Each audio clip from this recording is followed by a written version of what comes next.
ആഗോള കത്തോലിക്ക സഭയുടെ വലിയ ഇടയൻ ഫ്രാൻസിസ് പാപ്പ അർപ്പിച്ച ദിവ്യബലിയിൽ പങ്കുചേരാൻ അത്യുഗ്ര ചൂടിനെ അവഗണിച്ച് തിമോർ-ലെസ്റ്റെയിലെ കോസ്റ്റൽ പാർക്കിൽ സമ്മേളിച്ചത് 6 ലക്ഷത്തിലധികം വിശ്വാസികളായിരുന്നു. രാജ്യത്തെ ആകെ ജനസംഖ്യയുടെ പകുതിയോളം പേർ ഒരുമിച്ച് ചേർന്ന പരിശുദ്ധ കുർബാനയുടെ രംഗങ്ങൾ ലോകശ്രദ്ധ പിടിച്ചുപറ്റിയിരിക്കുകയാണ്.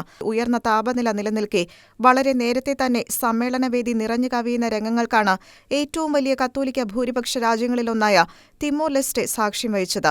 വത്തിക്കാന്റെ പതാകയിലുള്ള പോലെ വെള്ളയും മഞ്ഞയും നിറങ്ങളുള്ള കുടകളേന്തിയും പ്രാദേശിക ഗാനങ്ങൾ ആലപിച്ചും ഫ്രാൻസിസ് മാർപ്പാപ്പയ്ക്ക് അതിഗംഭീര സ്വീകരണമാണ് ഒരുക്കപ്പെട്ടത്.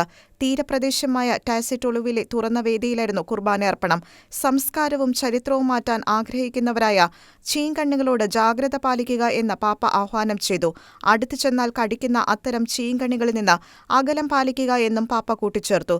വിശ്വാസം നിലനിർത്തുക, കുട്ടികളെപ്പോലെ ചെറുതാകാൻ പഠിക്കുക എന്നും മാർപ്പാപ്പ പറഞ്ഞു. പരിശുദ്ധ കുർബാനയ്ക്ക് ധാരാളം കുട്ടികളെത്തിയതിൽ മാർപ്പാപ്പ ആശ്ചര്യം പ്രകടിപ്പിച്ചു. തന്നെത്താൻ ചെറുതാകേണ്ടതിന്റെ പ്രാധാന്യത്തെക്കുറിച്ചുള്ള പാഠമാണ് ഓരോ കുട്ടിയുടെ ജനനവും നൽകുന്നത്.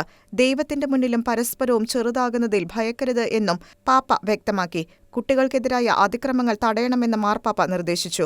ഫ്രാൻസിസ് മാർപ്പാപ്പയുടെ 45ാം അപ്പസ്തോലിക പര്യടനത്തിൽ ഉൾപ്പെട്ട 4 രാജ്യങ്ങളിൽ കത്തോലിക്ക ഭൂരിപക്ഷമുള്ളത് കിഴക്കൻ തിമോറിൽ മാത്രമാണ്.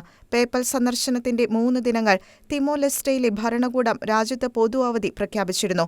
ഇവിടെ 13.4 ലക്ഷത്തോളം വരുന്ന ആകെ ജനസംഖ്യയിൽ 97% കത്തോലിക്കരാണ്. International desk, Shekinah news.